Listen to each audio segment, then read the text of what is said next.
Witam serdecznie Państwa. Mam dzisiaj przyjemność poprowadzić kolejny odcinek z naszego Procurement Influencer Talks. Dzisiaj będę miał super gościa, za chwileczkę poproszę go o przedstawienie.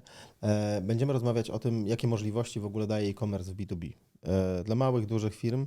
Konrad, powiedz dwa słowa o sobie, bo niezręcznie mi nawet Cię przedstawiać. Piotrze, wielkie dzięki za zaproszenie. Przede wszystkim super, że tutaj jestem, bardzo się cieszę.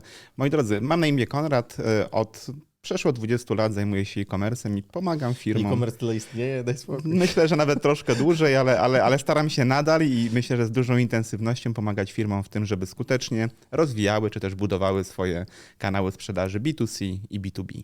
Właśnie my o B2C wiele razy mieliśmy okazję porozmawiać, takim, jakieś projekty robić, ale dzisiaj jak patrzę sobie na ten świat, to nie wiem, czy też się z tym zgodzisz, bo to jest jakaś ukuta teza, ona się pojawia w wielu dyskusjach, że w B2C adaptacja tego, czym jest e-commerce i w marketplace'ach i samym e-commerce, w rozumieniu sklepów kiedyś, była bardzo, bardzo szybka. Jeszcze wsparta przez trendy telefonów, czyli ten mobile. To wybuchło. Natomiast pokutuje też takie stwierdzenie, że ale to w B2C, w B2B to nie ma opcji, nie? Czy z tym się zgodzisz? Widzisz coś takiego, takie nastawienie? Wiesz co, widziałem przez wiele lat, natomiast ono się zdecydowanie zmieniło na naszą korzyść, w sensie na korzyść branży B2B. Na dzień dzisiejszy jest mnóstwo i technologii, i rozwiązań, inspiracji, dobrych praktyk związanych z uruchamianiem skutecznych kanałów B2B, o których dzisiaj pewnie szczegółowo sobie pogadamy.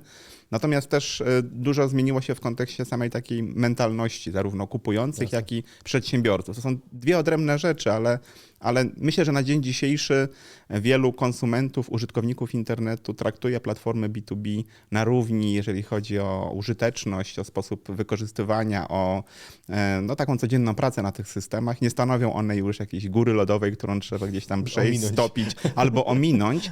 Są naturalnym procesem w naszych codziennych obowiązkach czuję, biznesowych. Że odcinek zamieni w obalanie mitów e-commerce. Obalajmy, zdecydowanie. No dobra, spoko. To znaczy, że możemy przyjąć, że e-commerce B2B jest zjawiskiem nie z jakiejś książki, tylko rzeczywiście istnieje, ma adaptację. No szczerze mówiąc też przykłady, bo podpowiem też sobie, że takiego czegoś jak Amazon Business, tak Allegro Business lub chociażby naszego OnePlace'a podpowiadają, że ten świat się tam przesunął, w sensie takim, że może nawet nie przesunął, ale też współwystępuje, bo to też jest kolejny mit, że działalność e-commerce zabija tradycyjne kanały sprzedaży. Nie wiem, czy z czymś takim też się spotkałeś. Nie zgadzam się absolutnie z tą tezą. W znakomitej większości branż działa to synergicznie i pomaga zwiększać skalę, czy też przyspiesza rozwój firm, które już w jakimś elemencie e-commerce'u uczestniczą. To też chyba jest tak, że ta obawa wychodzi w ogóle od ludzi, którzy pracują zazwyczaj z klientami i się najzwyczajniej boją zastąpienia. To jest taki, że jak wprowadzą nam ten system e-commerce, sklep do zamawiania i tak dalej, to nie będziemy niepotrzebni. A to tak naprawdę zupełnie w inną stronę chyba działa. Nie wiem, czy też się zgodzisz z tym. Wiesz co, z perspektywy moich klientów, czy też firm, w których miałem przyjemność pracować albo współpracować, tych, które uruchamiały albo rozwijały kanały B2B, te obawy były takie dosyć jasno określone. Pierwsza obawa, o której wspomniałaś, to była obawa wewnętrzna firm, działów sprzedaży, osób odpowiedzialnych za budowanie relacji, że kurczę, po pierwsze jest pewna transparentność i to mówię w tym takim sensie gdzieś tam demokratyzacji dostępu do rynku i do informacji. Po drugie być może ta... Będzie wszystko widać, tak moje ceny. Dokładnie. Okej, rozumiem, to o tym nie pomyślałem nawet. Po drugie, kurczę, pracuję jako sprzedawca, handlowiec, kupiec, inżynier sprzedaży w firmach technologicznych od wielu lat, mam potężne know-how i świetne relacje i teraz muszę je oddać. Nie? To jest taka ogromna obawa. Z drugiej strony klienci jako kupujący również mieli mnóstwo obaw, że rzeczywiście ta automatyzacja jest bez sensu, bo mamy świetne, wieloletnie, zbudowane na fali wzrostu gospodarczego relacje, które oczywiście są bardzo istotne. Ale to się fajnie tutaj zmiękcza albo zmienia w kontekście właśnie tych firm, które są liderami na rynku. Nie wiem, czy masz taką obserwację. Ja mam bardzo jasną, taką klarowną, że mnóstwo firm, myślę, że mnóstwo to jest dobre słowo, działających na polskim czy europejskim rynku od 20, 30 kilku lat, czyli od czasu przemian gospodarczych, które przyspieszyły rozwój biznesu, to są firmy często rodzinne albo takie firmy, w których następuje sukcesja. I teraz jest, kurczę, świetny moment, kiedy te sukcesy firmy następują. dokładnie. W tej pierwszej fali rzeczywiście wybudowania dużych przedsiębiorstw w Polsce to się I osoby, które zaczynają teraz przejmować stery, dzieci, kolejne pokolenie, prawda, przedsiębiorców nie buduje już tych relacji w sposób standardowy. Oni wiedzą, że muszą wejść w pewnego rodzaju automatyzację, optymalizację. Ja myślę, że to jest sposób standardowy, tylko w nowych czasach, nie? W sensie No tak, takim... dokładnie. Więc jeżeli taka firma sterowana przez chociażby zarząd rodzinny teraz ewaluuje, następuje sukcesja i ona wprowadza do swojej branży pewne trendy, buduje swoją platformę e-commerce, to pozostali gracze w tej branży muszą bardzo szybko się dostosować. I tak to się takim powiedzmy kulą śnieżną, tak efektem kuli śnieżnej buduje. Dzięki temu nasz e-commerce B2B się super rozwija. Też był taki moment chyba, gdzie te wszystkie obawy zeszły na plan drugi, gdzie wszyscy chorowaliśmy na COVID. No tak. I był taki moment, że po prostu nie dało się jeździć, odwiedzać klientów, robić tego w inny sposób. Ten bałagan maili, który powstawał w międzyczasie, zaczął doskwierać też firmom i one chyba wtedy tak boleśnie się przekonały, że jakby miały to rozwiązanie, często niektóre już miały, to dobrze im poszło. Tak? Ja mam obserwację firm, które funkcjonowały u nas, jeżeli chodzi o takie zakupy B2B i wszyscy, którzy byli zelektronizowani, powiedzmy, tak ich nazwę, fantastycznie sobie poradzili. Na zasadzie takim, to było, no dobra, kolejny dzień, coś innego się stało. Natomiast ci, co mieli pokonywali tą pierwszą milę, no jakby widać było, że są zmuszeni, ale po miesiącu też zupełnie byli, powiedzmy, jak taka ryba w wodzie. Nie? Przecież takim oni bardzo szybko, przymusowo, ale przeszli tą adaptację. I to też się chyba wydarzyło właśnie w ostatnich 3 latach, gdzie te zmiany rzeczywiście bardzo przyspieszyły. Myślę, że tak. Zawsze trudno jest mówić. Myślę, że też masz podobne odczucie, że pandemia nam pomogła jako branży, tak. ale tak jest. Parę razy tutaj powiedziałem przy tym mikrofonie, to bardzo przepraszam za to stwierdzenie, ale... Tak, ale tak było. oczywiście tylko wyłącznie przez pryzmat biznesowy patrzymy dzisiaj, o tym rozmawiamy. Rzeczywiście pandemia te wszystkie procesy, czy podejmowanie większych ryzyk związanych z digitalizacją, inwestycyjnych, zmiany mentalności, przebudowy firmy przyspieszyła. Ale wiesz co, jest jeszcze fajny trend, który nie jest już tak częsty, chociażby w przypadku moich klientów, ale występuje raz na jakiś czas. Zwłaszcza w branżach, które są słabo zdigitalizowane, to jest taki trend, że rzeczywiście te firmy, które są liderami w branży, albo te, które, no nie wiem, mają wyższy apetyt na ryzyko i szybciej się zmieniają, budują swój ekosystem e-commerce B2B. Są często pierwszymi graczami na rynku, lokalnie bądź, nie wiem, nawet globalnie można powiedzieć. I one z kolei, jak odnoszą pewien sukces albo zaczynają skutecznie sprzedawać w B2B, wtórna fala, która zabiera resztę, tak. Nagle okazuje się, że kurczę, jest na rynku kilkunastu, kilkudziesięciu, kilkuset czy kilka tysięcy pomniejszych graczy z tej samej branży, konkurentów niejednokrotnie, którzy widząc, co się dzieje, chętnie przystępują do pewnego rodzaju, nie wiem, joint venture, mariażu, synergii i wykorzystują technologię budowaną przez lidera. I to jest ekstra trend, super optymalizujący po pierwsze kanały sprzedaży, a po drugie też edukujący z drugiej strony tych kupujących, prawda? No bo jeżeli cała branża się zaczyna digitalizować w szybkim tempie, to my jako kupujący de facto nie mamy wyjścia, też musimy się do tego dostosować. I to dobrze. Ja znam taką historię już konkretnego case'u, nie będę mówił nazwy firmy, ale rzeczywiście to były 2 rywalizujące spółki, powiedzmy, w jakim stopniu, jeżeli chodzi o dostarczanie części do automotive i agro. No i one, części i wyposażenia, powiedzmy, nie miały bardzo konkurencyjnych linii, natomiast działały na tym samym rynku, więc podbierały sobie sprzedawców i tak dalej. No, wiadomo. Jak się stało tak, że jedna otworzyła, nazwijmy taką platformę właśnie B2B, to zaprosiły się wspólnie do takiego właśnie mariażu, o którym powiedziałeś, gdzie postawili obok siebie pewien asortyment, powstał po prostu marketplace. Tak to powiedzmy, no bo rzeczywiście skupiał 2 podmioty, które wystawiały niezależnie te oferty.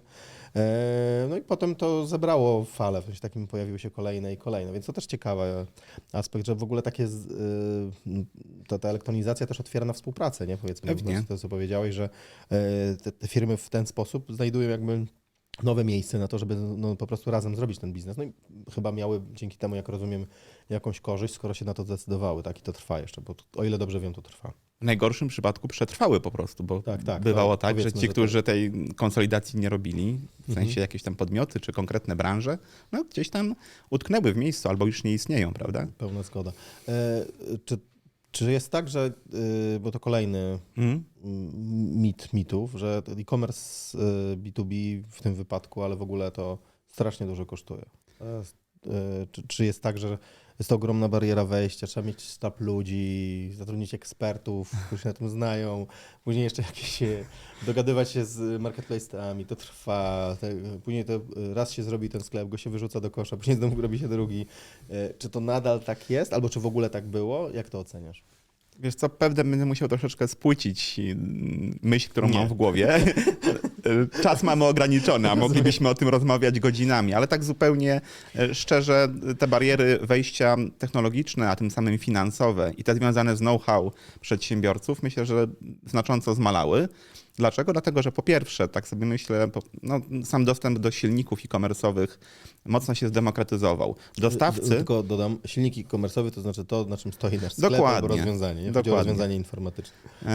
To słuchaj, pewnie też widzisz to na rynku, ale dostawcy najpopularniejszych rozwiązań abonamentowych, czyli takich, które pozwalają na rozpoczęcie, uruchomienie sklepu internetowego bez inwestycji jednorazowej, tylko w formie abonamentu, już udostępniają różnego rodzaju funkcjonalności B2B. To jest taki pierwszy krok, który pokazuje, że firmy te, znaczy to jest oczywiste, ale rozumieją, jak się zmienia rynek i chcą dostarczać takie platformy również mniejszym graczom, którzy po prostu nie mają możliwości inwestycyjnych. Po drugie są platformy marketplace, o których wspomniałeś. Wy jesteście świetnym przykładem tego typu platformy, która minimalizuje również ten taki trud technologiczny integracji z różnymi partnerami. Oczywiście, jeżeli jesteśmy działamy w specyficznej branży, unikalnej, niszowej, gdzie ta technologia jeszcze nie dotarła i mamy jakiegoś bardzo istotnego, kluczowego odbiorcę, to pewnie ta integracja będzie nas troszkę kosztowała, bo ona będzie robiona na zamówienie, będzie customowa, jak to się mówi w branży.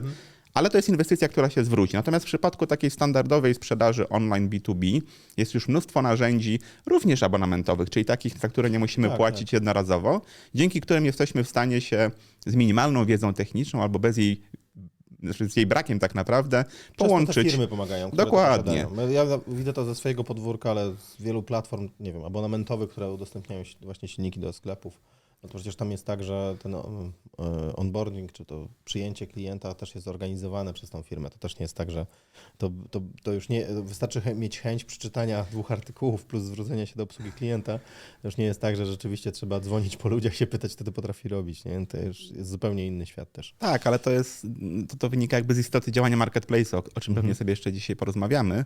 No i trzecia rzecz jest związana z tym, że platformy B2B, myślę, że w dużej części branż są coraz bardziej podobne do platform B2C. To znaczy, po drugiej stronie zawsze jest człowiek, prawda? Myślę, że branża... To jeden z kawałków rozmowy wywołujesz. Okay. Czy ile jest rzeczy, które rzeczywiście przelatują pomiędzy B2C i B2B? Czyli jaki jest rzeczywiście taka siła oddziaływania tych rozwiązań B2C, które w miarę wszyscy powoli już używają, na to nasze, powiedzmy, B2B?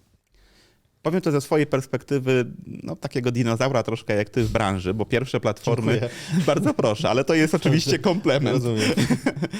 Zbieraliśmy mnóstwo doświadczeń i myślę, że widzieliśmy sporo ciekawych projektów. Ja pamiętam swoje pierwsze poważne projekty e-commerce'owe B2B i B2C, w których uczestniczyłem, albo wręcz prowadziłem samodzielnie. One były rzeczywiście 20 lat temu. No i wtedy, budując kanały sprzedaży, rozdzieliliśmy te projekty. E-commerce B2B to był bardzo ciężki kawałek chleba i bardzo trudny projekt, który prowadziliśmy. Równolegle prowadziliśmy projekt związany z platformami B2C. Na dzień dzisiejszy to się połączyło, przenika się i to przenikanie różnych funkcjonalności, sposobu nawigacji, czy w ogóle sposobu działania, o którym wspomniałeś, platform B2B i B2C, czy też całych kanałów sprzedaży, myślę, że jest bardzo duży. Tak. Bo to wychodzi tak naprawdę z rynku i z potrzeby klientów. Trochę mnie to dziwi i czasami się zastanawiałem, jak budowaliśmy takie platformy B2B, bo główną taką przesłanką było to, żeby ta platforma B2B była jak najprostsza, no bo klient musi natychmiast zrobić zamówienie o wysokiej wartości. 30 razy. Tak. Ja pamiętam taką listę, też mi się przypomniało nagle, że pamiętam był taki sklep, który jakby miał tą swoją odsłonę B2C, ale dla B2B ważne było, żeby była taka jedna długa lista. Tak, tam wklejaliśmy kod EAN i ilość na przykład. Się właśnie tylko dodawało ilości i był tylko wyślij i koniec. I to się sprawdza w wielu branżach. Czasami nie warto dotykać, jak to świetnie działa, ale tak naprawdę jak budujemy ten nasz e-commerce B2B od podstaw, to przecież po drugiej stronie są ci sami kupujący, którzy 5 sekund wcześniej wędrowali po Allegro, po sklepach internetowych detalicznych, a teraz muszą zrobić zamówienie na kilkaset tysięcy euro na naszej platformie. I ona paradoksalnie musi być bardzo podobna, więc to jest, myślę, coś, co powoduje, że również dostawcy narzędzi, o których wspomniałem, tych wspomagających sprzedaż, widząc to, również dostosowują je do platform B2B i tym samym my, jako przedsiębiorcy, którzy te kanały e-commerce B2B uruchamiamy, mamy na dzień dzisiejszy już od wielu lat, ale dzisiaj rozmawiamy o sytuacji na dziś. Mamy ogromne, szerokie spektrum różnych rozwiązań, usług, platform, które pozwalają nam mierzyć, badać klientów, reagować, tak jak robiliśmy to przez wiele, wiele lat w kanale B2C. I to jest ekstra trend, z którego może skorzystać każdy, nawet początkujący przedsiębiorca z niskim kapitałem inwestycyjnym na sprzedaż online. To ostatnio miałem taką bardzo ciekawą dyskusję też z jedną firmą, która właśnie, mieliśmy tak cały warsztat i tak dalej. Podsumowanie takie było dosyć smutne. Czyli to wszystko, to w sumie co mamy, to jest ok, nie musieliśmy robić tego warsztatu, ale musimy zrobić inne formy płatności, inny koszyk. Wiesz, takim, że udało im się, znaczy to był komplement w ich stronę, że udało im się w sumie to rozwiązanie, które mieli B2C, takie właśnie było powiedzmy elastyczne, że obsługiwało B2C i B2B. Różniło się tylko tym, że trzeba wpisać NIP do faktury i parę innych rzeczy lub mieć wcześniej zalogowane i zaakceptować coś takiego jak płatność odroczoną, bo to mieli. No pewnie tak. Są jeszcze cenniki indywidualne, tak, prawda? Tak. Albo... Te komplikacje są, to nie ma co ukrywać. Nie? To też nie ma Na pewno, oczywiście. Nie gloryfikujmy i tak naprawdę i tutaj nie mówmy, że jest tak bardzo różowo, ale te wszelkie bariery, trudności naprawdę są na dzień dzisiejszy marginalne versus perspektywa tych trudności sprzed kilku lat, tak jak widzę to oczami To też chyba swoimi. Konstrukcja w ogóle kiedyś tych projektów e-commerce była taka, że trzeba było 80% czasu znaleźć rozwiązanie, wymyśleć jak to zrobić, połączyć, jeszcze mieć tych ekspertów do tego, specjalistów. Teraz jest zupełnie 20% jest o technologii, mi się wydaje. To jest raczej takie, że już bierze się gotowe komponenty i więcej jest o tym, jak to poukładać, jak ścieżkę klienta zrobić odpowiednio. Dokładnie tak. Już bardzo się to przeniosło, moim zdaniem też. No i chętnie z nich korzystamy, czy też sprawdzamy je, no bo wiesz, ten proces, czy nawet ta ścieżka wykorzystania, sprawdzenia jest o tyle prosta, że podłączamy nowe narzędzie, nową usługę, sprawdzamy, płacimy tam kilkaset dolarów abonamentu. Jak nie działa, to wyłączamy i cześć. Sprawdzenie bramki płatności zajmuje dzisiaj parę godzin. No, w sensie takim maksymalnie czasem się to zajmuje w dniu, gdzie podłączamy, testujemy, że tak powiem, wyłączamy, jak nam nie pasuje. No właśnie. I tyle. Więc znaczy to wszystko brzmi obiecująco. I jest jeszcze jedna rzecz. Ona wynika z dostępności różnych narzędzi, które ja nazywam do automatyzacji. Czyli pod spodem też się, nie wiem, te zamówienia dekretują, rozpisują się na linie księgowe, że tak powiem, czy faktura jest chociażby po liniach tam jakoś dekretowana, ale też ta automatyzacja dotyka chociażby te bojące się, czy żyjące z obawami działy handlowe, no bo nie muszą siedzieć i wyklikiwać tej oferty, kopiować ją do Excela, drukować z tego, znaczy wykręcać PDF-a, wysyłać tego klientowi, tylko mają silnik, który im pomaga to robić tak naprawdę. To też jest tak, że dużo rzeczy, taki krwiobieg powiedzmy, taka platforma e-commerce B2B najzwyczajniej usprawnia. To jest też tak, że już powiedziałem o takich dwóch jakby, czyli sporządzenie oferty, rozliczenia, ale jest to cały obszar tak naprawdę, który jakby dzięki istnieniu tych rozwiązań elektronicznych po prostu zaczął działać. I teraz, czy ty widzisz, że firmy odkrywają też jakby to, że to przesiadamy też dużo innych rzeczy, skoro tak nam dobrze poszło, trochę podpowiadam odpowiedź niestety, ale czy to rzeczywiście jest tak, że na początku z dużymi obawami, bo to miało być tylko do czegoś, ale czy zdarza ci się, że ten projekt z takiej, powiedzmy, sklepu dla kontrahentów rozwija się też w stosunku do jakby takiego CRM-a tak naprawdę i do systemu do obsługi? Wiesz co, ten tempo rozwoju różnego rodzaju usług, platform, o których wspomniałeś, jest tak szybkie, że rzeczywiście apetyt rośnie w miarę jedzenia. I myślę, że tutaj przy B2B też nie wyważymy otwartych drzwi, mówiąc o tym, że wielu przedsiębiorców startuje z taką wersją MVP, czyli minimalnego ekosystemu, minimalnej platformy, która zrealizuje proces zakupowy po to, żeby usprawnić tak naprawdę ten kanał, zautomatyzować, może obciąć koszty często ludzkie też w firmie, jako pierwszy etap. Potem zaczyna się ta eksploracja i rzeczywiście po pierwsze na rynku jest coraz więcej wiedzy, nie tylko ekspertów, ale takiej wiedzy demokratycznej, otwartej w postaci na przykład kursów, webinarów, różnych fajnych rozmów, które można wziąć do siebie i gdzieś tam przez kalkę przełożyć wobec naszego modelu biznesowego, to jest raz.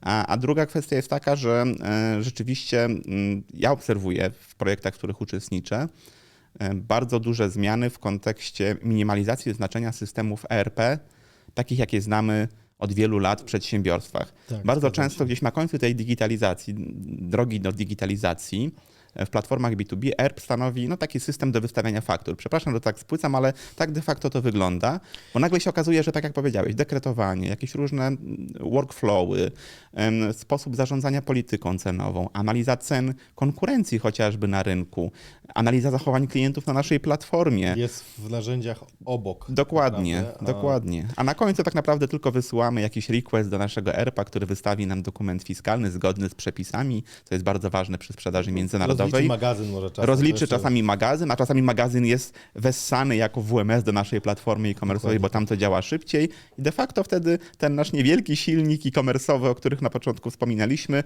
staje się naszym centrum dowodzenia. I super, bo jest wtedy ogromna synergia, mnóstwo danych do analizy. No i to współistnienie wywołaliśmy. Jest tak, że znowu nie trzeba wyważać drzwi, można właśnie używać istniejących systemów finansowo-księgowych. One w większości już potrafią rozmawiać z jakimiś silnikami. Czasem oczywiście to są specyficzne rozwiązania, które trzeba napisać coś.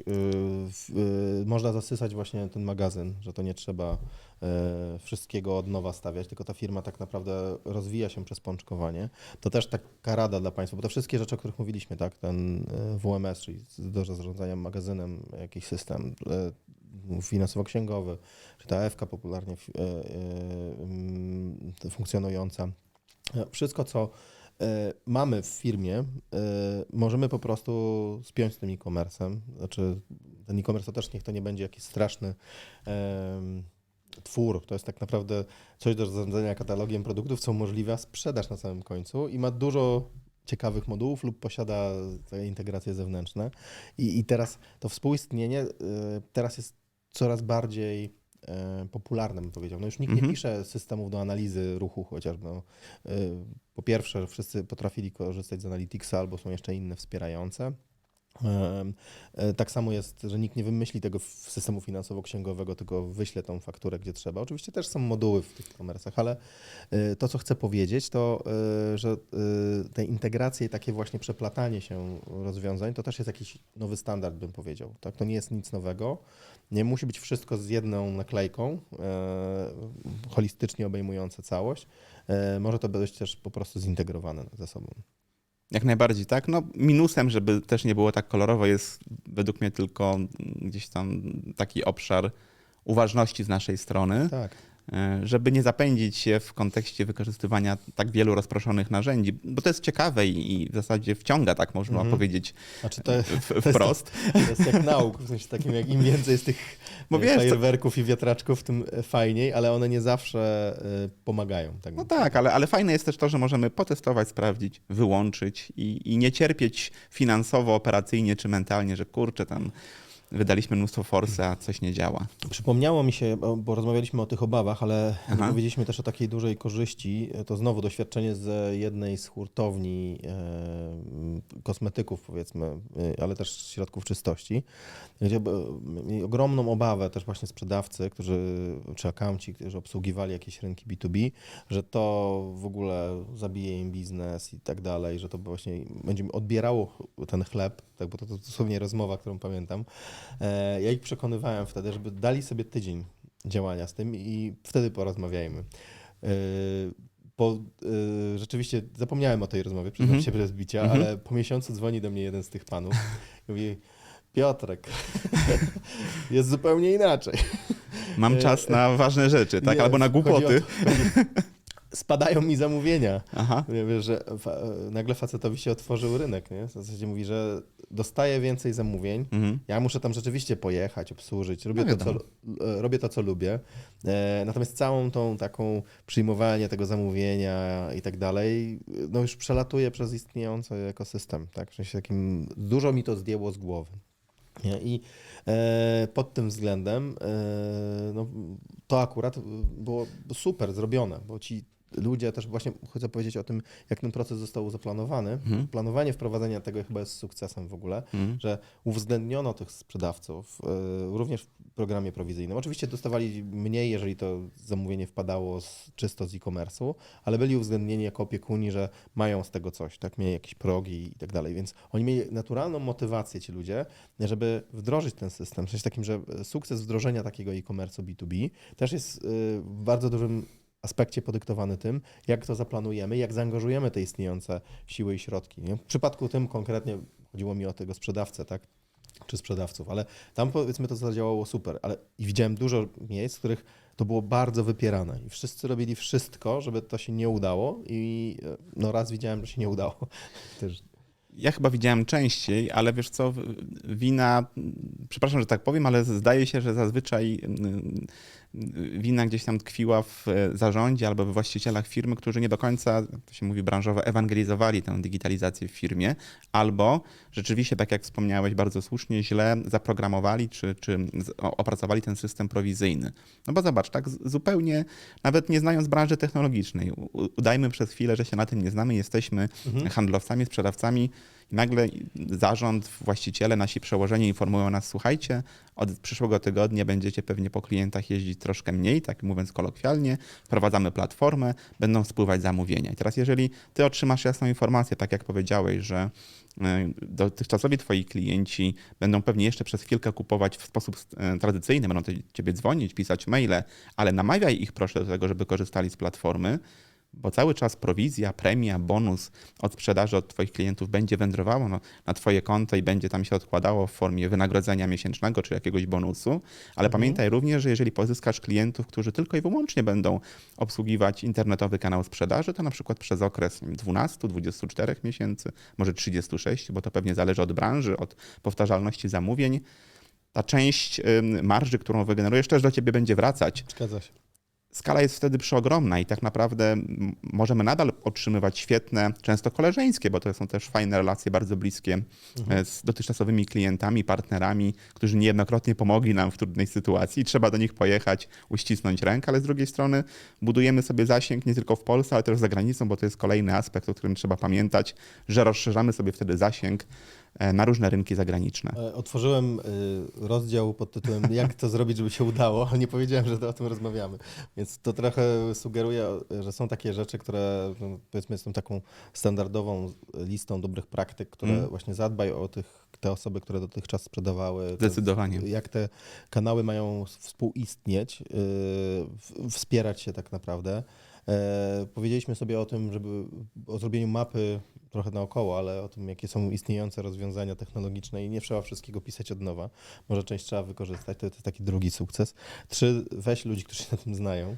Na pewno, bo to przyspieszy. Przyspieszy i nie da też takiego paliwa innym, mówiliśmy, że się nie uda, bo to bardzo częsta rzecz, no po prostu zwykła zmiana, więc wszyscy będą to wypierać. Skorzystaj z istniejących rozwiązań, oprócz tego, co masz, są też istniejące, nie wszystko trzeba robić od zera. Z jakiegokolwiek powodu zaczynasz robić od zera, to znajdź znowu ludzi, którzy się znają. No i ostatnia rzecz, moim zdaniem też turbo istotna, jest jak ten klient się porusza. Ja bardzo lubię, jak już powiedziałeś, ewangelizować o ścieżce podróży klienta. Nie zapominajmy, że ci ludzie po coś do nas przychodzą, tak? Że tam po drugiej stronie właśnie jest ten człowiek. Mało lub nieczęsto jeszcze jest tak, że w pełni automatycznie składają się te zamówienia. To też istnieje oczywiście, ale często to są po prostu rozwiązania dla osób, więc pamiętajmy, że po drugiej stronie ktoś tego używa. Tak. Więc nie wiem, zawrzyjmy informację, że czegoś nie ma na stanie lub krok, który ktoś wykonał powoduje, że no nie będzie kompletne zamówienie, żeby się nie frustrował, wcześniej dostał tą informację. I dużo takich rzeczy usprawniających przejście, kompletowanie tej misji, którą on robi, nie tylko koszyka, no po prostu mu ułatwimy. Tak, i myślę, że tutaj możemy czerpać garściami, tak można powiedzieć, z branży B2C. Ona przetarła tam bardzo dużo szlaków. Dokładnie tak, bo to są ci sami konsumenci, użytkownicy, którzy są również w naszym kanale sprzedaży, plus do tego musimy absolutnie... I ta lista. I specyfika naszej branży. To kurczę, ja się za każdym razem, albo bardzo często przy nowych projektach uczę się kolejnych branż. To jest świetne w tym biznesie, w którym sobie działam. I ostatnio na przykład miałem taką ciekawą przygodę, to szybko opowiem. Jesteśmy w trakcie budowy platformy B2B, nowej platformy B2B dla istotnego gracza, fajnej firmy, działającej na konkretnym rynku. Tutaj pozwolę sobie zanonimizować. No i tam generalnie te wszystkie najlepsze praktyki z B2C plus te wszystkie indywidualne ceny i tak dalej zostały wdrożone, bo to jest naturalne, jest standardem. Ale okazało się, nie wnikam socjologicznie w historię tego zjawiska, ale bardzo duża część klientów przeszukuje ofertę w sposób taki, o którym znam ten sposób techniczny, ale nie sądziłem, że ktoś jeszcze tak robi. Otóż ci klienci, resellerzy tak naprawdę, którzy kupują hurtowo produkty, otwierają sobie jak najszerszą listę produktów na stronie tego właśnie partnera i w swoich przeglądarkach używają takiego magicznego skrótu Ctrl+F, czyli tak naprawdę warstwą przeglądarkową przeszukują sobie listę produktów. To jest niesamowite. Okazało się, że tam kilkadziesiąt procent klientów tak się właśnie zachowuje. Być może ze względu na jakieś ograniczenia technologiczne poprzednich platform działających w branży. Zapytam cię trochę, czy to jest taka branża, w której są jakieś nazwy dziwne produktów? Również. Tak I pewnie z tego to wynika. I teraz zobacz, kurczę, jedna prosta rzecz. To jest tak naprawdę programistycznie szybkie do wdrożenia. Musieliśmy troszeczkę przebudować sposób wyświetlania tych kart produktowych czy listingu, żeby tam było więcej informacji tekstowych pod tę wyszukiwarkę. Prosta rzecz. Do tej pory nikt tego nie zrobił. Klient tym samym zdobywa serca klientów, bo to działa tak, jak chcieliśmy, a przy okazji jeszcze mamy mnóstwo innowacji. I w tym tkwi sukces. To żeby to brzmiało prosto, to wyłącz odsłuch. W sensie takim słuchaj klientów po prostu. Zrób test wersji beta, gdy uruchamiasz takie rozwiązanie. No i ostatni krok, o którym ja nie mógłbym nie powiedzieć, otwórz się na współpracę chociażby z marketplace'ami już tak szumnie, albo miejscami, do których da się wysyłać te produkty. Naraź się na to, że będziesz miał trafik. Tak. Czyli ja nie mogę o żadnym innym mówić lepiej niż o OnePlace'ie, ale to też mi się wydaje, że to jest super rozwiązanie, żeby, nie wiem, jak wiemy, że tam są kupujący B2B, tak, po tej stronie chociażby OnePlace'a, to aż grzechem nie było spróbować wystawić się, narazić się na interakcję z nimi. Tak? Więc jeżeli jest mechanizm, znowu to wszystko funkcjonuje, też podpowiadam, że to nie zrujnuje nikogo, no to jest super otwarcie moim zdaniem sobie takiej drogi, jak pozyskać nowych klientów i się pokazać po prostu też. Dokładnie, to nam otwiera kilka nowych perspektyw. Po pierwsze, ten pewnego rodzaju automatyzację, czyli zwiększenie zasięgu. Po drugie, być może dotarcie do klientów, którzy asortyment przez nas oferowany kupowali na innych platformach, bo robią zakupy również z innych branż i dla nich wygodniej było to konsolidować w dowolnym innym marketplace'ie. No i trzeci, najważniejszy aspekt, wyjście na rynki zagraniczne. Ta praca, którą musimy wykonać, którą powiedziałeś, pewna integracja, czasami prosta, czasami troszeczkę bardziej skomplikowana, być może przetłumaczenie kontentu, które w dobie GPT jest zupełnie trywialnym zadaniem, powoduje, że jesteśmy w stanie popróbować co najmniej, a być może z sukcesem wejść na poszczególne rynki, gdzie takie marketplace'y funkcjonują. Pełna zgoda i to też jest tak, że my się rozprzestrzeniamy w Europie Środkowej i to też jest tak, że nie zabierzemy tam nikogo innego niż naszych po prostu dostawców. Jasne. Tak? Więc to dla nas jest też super korzyść, że możemy dla nich wybudować, a sami czerpać z tego, że już mamy po prostu nowe rynki. To jest automatyczne otwieranie tej oferty na inne, tak jak powiedziałeś, języki. Trochę przez to GPT wywołałeś u mnie przyszłość, w sensie takim mamy określony ten świat e-commerce B2B. Wiemy, że funkcjonuje. Potrafimy to robić, bo sobie powiedzieliśmy to o tej takiej prostej liście. Pewnie możemy się jakąś też podzielić z Państwem po nagraniu i powiedzieć, na co zwracać uwagę. Też zachęcamy do złożenia pytań w ogóle. Zdecydowanie. Mówiliśmy się, że będziemy słuchać też Państwa, więc jak wyślecie do nas Państwo pytania, że konkretnie dany obszar Państwa interesuje, to postaramy się nagrać kolejny odcinek albo udzielić takiej informacji, nie wiem, artykułem lub mini wywiadem. Dokładnie. Natomiast do czego dążyłem? Czyli mamy ten obszar ćwiczenia określony. Czy coś teraz jest takiego, na co należy patrzeć, jeżeli chodzi o przyszłość? W sensie takim widzisz jakąś przyszłość tych platform e-commerce'owych, marketplace'ów, silników płatności, finansowe rozwiązania, czaty GPT, AI. Co jest takimi, po polsku powiem, driverami, czyli tymi nośnikami, że tak powiem, wzrostu, zmian, które będą się działy w najbliższym czasie w e-commerce? Wiesz I co, B2B. to jest bardzo trudne pytanie i chyba tak na szybko z głowy nie odpowiem przez uczciwość, żeby też nie powiedzieć nic trywialnego, ale... Ono chyba jest kompleksowe, nie? Ono Tak, ale... jest takie trudne, tylko my nie wiemy sami, co będzie ważyło najwięcej, mi się tak wydaje. Nie chciałbym powiedzieć czegoś, co będzie nieaktualne za tydzień, bo czasami tak się w branży dzieje, ale tak myślę sobie, żeby nie pozostawić naszego nie ma pytania... dobrych silników, które odpowiadają na każde pytanie. Żeby nie zostawić naszego pytania bez odpowiedzi i was, drodzy słuchacze, bez jakiejś refleksji, to myślę, że po pierwsze tematy związane z lepszym poznawaniem naszych klientów, czyli dalsze przenikanie się tej obsesji tak naprawdę mierzenia, badania i weryfikowania potrzeb klientów detalicznych, które przeniosły się na B2B, bo pośrednio możemy to robić przez kanały sprzedaży różne, ale też bezpośrednio przez samą platformę.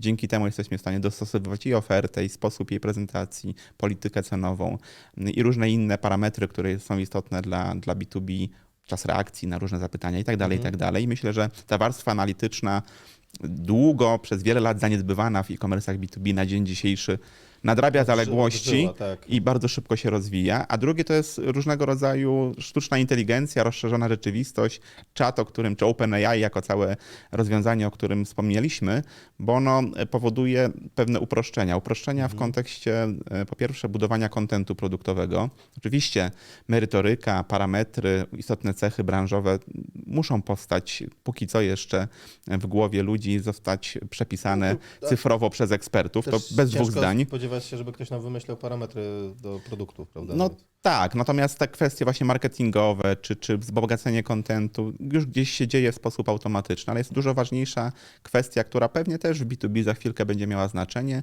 czyli właśnie możliwości językowe. Przełamanie totalne już, albo w ogóle zaniknięcie bariery językowej w kontekście realizacji transakcji międzynarodowych i dostępu do klientów.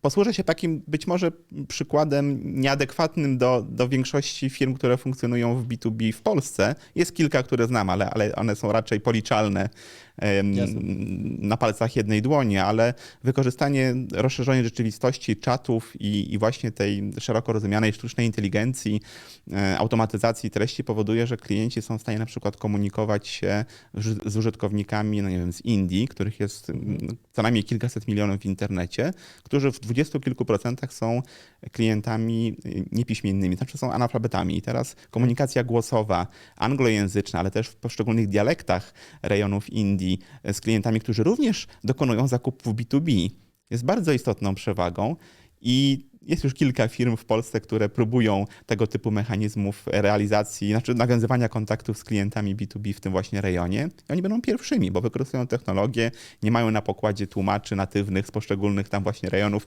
tego konkretnie kraju. Brzmi super, naprawdę. I to jest tak naprawdę, no nie chcę powiedzieć, że do wdrożenia jednym kliknięciem i poprzez podłączenie wtyczki. To też ciągle jest ten, nadal są technologie mimo wszystko użytkowe, ale pionierskie. W sensie takim, że to trzeba powiedzieć, że to są pierwsze rozwiązania. Tylko zobacz, dzisiaj są pionierskie, a może się okazać, że właśnie po naszej rozmowie dowiemy się z prasy, z mediów, że kurczę, za miesiąc startuje kolejny polski dystrybutor, no w ogóle ogarnia rynki afrykańskie, Indii, Ameryki Południowej i tam jest hiszpański. To może nie, ale generalnie zrobił to i przestało to być pionierskie, więc za to trzymajmy kciuki. Tak. Kojarzę taką sytuację z Afryki rzeczywiście i rynki francuskojęzyczne. To miałem rozmowę z kolegą, który też jest ekspertem e-commerce i się chwalił tym, że właśnie jako tą frankofońską Afrykę, że tak powiem, tak skloszował i tak dalej, po czym po 7 dniach dzwoni, że już się nie będzie chwalił, bo właśnie mu automatyczne tłumaczenie konkurencyjny marketplace pokazywał. Tak? No, dokładnie. Więc to wszystko to się dzieje. Trzeba bardzo szybko reagować, natomiast żeby nie przestraszyć wszystkich w obecnym stanie rzeczy, nawet to, co robimy, tak, czyli wymiana katalogów, właśnie popularyzacja siebie, też jest super. Takim róbmy te rzeczy. Na czas GPT też przychodzi moment w każdej działalności. Jak już będzie to poparcie, że coś nam działa i funkcjonujemy dobrze, na pewno też się uda nam rozszerzyć tam. Z pewnością. Nie od razu trzeba od tego zaczynać, o to mi chodzi. Słuchaj, no ja Ci bardzo dziękuję, bo mi się wydaje, że musimy się umówić na następne spotkanie i rozmowę. Żeby też zostawić Państwa z takim, nie wiem, może przesłaniem, to ja się pokuszę o to, że Warto moim zdaniem eksplorować ten obszar e-commerce B2B. On nie jest trudny. Powiedzieliśmy o jakiejś checkliście rzeczy. Ten ostatni punkt, słuchaj użytkownika, mierz, tak, badaj, jest bardzo istotny w tym wszystkim. Nie możemy o tym zapomnieć. Po prostu jak to odpalimy i nie będzie działało, nawet nie spojrzymy, że czemu się tam nie da wejść, chociażby. Dokładnie. To nie wina e-commerce'u, tylko nas.